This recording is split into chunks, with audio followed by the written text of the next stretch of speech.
Hello, I wanted to just jump on here really quickly. It's actually quite late at night, and I just got done helping some people with the horse emergency. And as the day progressed with the different unfolding of events with this particular horse, I was thinking about a lot of the challenges that wind up coming up and often overwhelming horse owners because there is a lack of preparedness, because it is very uncomfortable to often talk about what happens if the horse gets hurt. Are we prepared if the horse gets hurt to make potentially difficult decisions? And what would help us be prepared in case someday something happens, and at some point, usually something does. It may not be extreme, it may not be a severe scenario, but I find many horse owners have kind of a superficial commitment to being prepared in case of an emergency for their horse. And I'm talking in terms of health. Now, many places that I work, that I live, that I help people at all over the world are quite remote. So there is not the luxury of having a vet who can be nearby within a reasonable amount of time.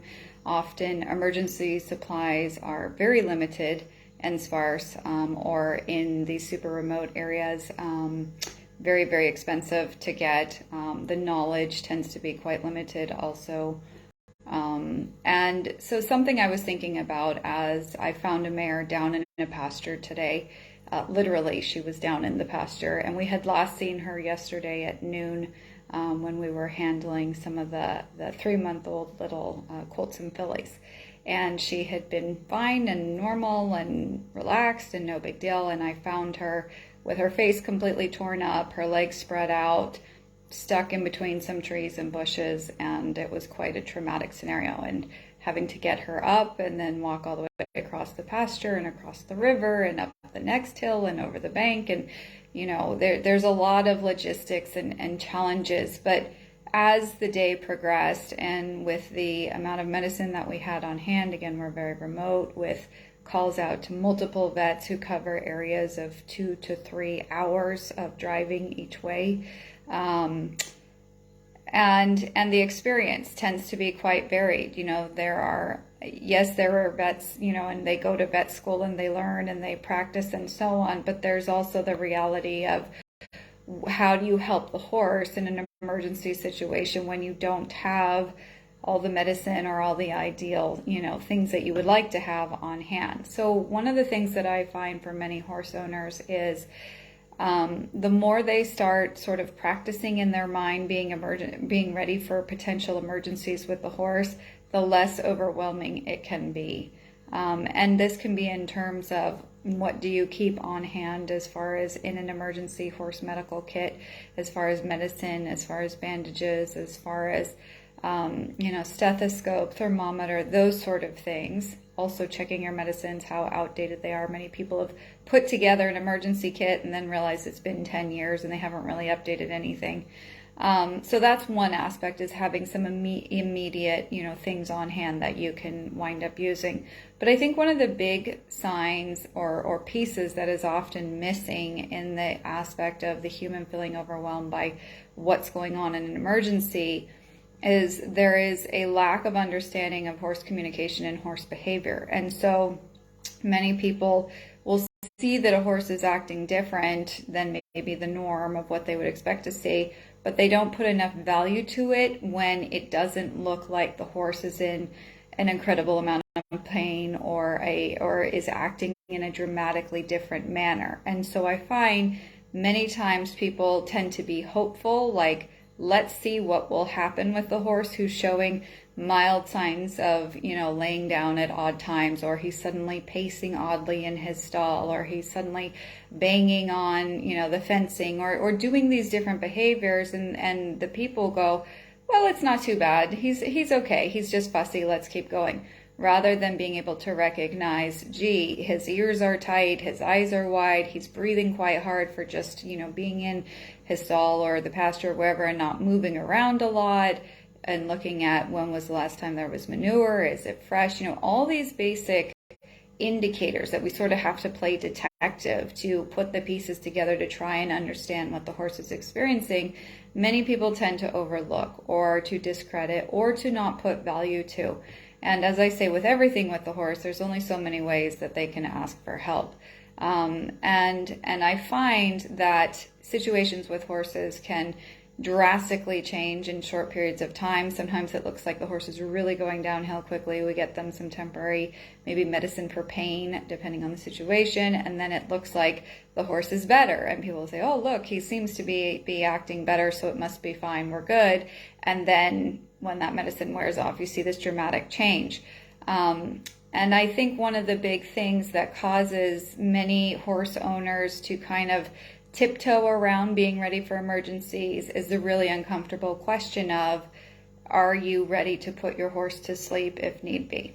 And I think this is something that troubles a lot of people. There's, whether it's, for morals, ethics, religious beliefs, or anything else, I think it's something that needs to be asked more frequently. I think it's something that needs to be addressed in a calm, quiet state, not the day that we need to be making decisions, and starting to perhaps get more comfortable with what are factors that influence your personal choice of when you or if you ever have to decide to put a horse down. And I think this is something that if we talked about it more, if we thought about it and explored it more, which I know it makes a lot of people uncomfortable, but as an equine professional on the other side, I've seen horrifically dramatic scenarios that escalate because owners are avoidant in wanting to have to deal with making a final decision for their horse. And, for me, it isn't about me. It isn't about how I feel or what I perceive as to maybe someday, this horse will get better or heal. It is about what is the horse experiencing. And I think if we started to really delve in short little segments, not taking on the whole big concept, not trying to make a decision today, what would I do for any horse? Every scenario is different, but just to start to have it become part of our normal discussion in what factors are going to influence you in making these really difficult decisions. Because inevitably I find more people wait much longer than I'm going to say they should for the horse's sake and what the horse is experiencing, whether it's calling for emergency support through a professional, a veterinarian or whatsoever, or whether making a decision that, even with the help of a professional of, should I put this horse down or not? And, it is never comfortable. It is never easy, whether it's, a long life that the horse has had and, they've reached the end where their health is really diminishing, whether it's an emergency situation with what seemed to be a young, healthy horse. It's never easy to make the decision.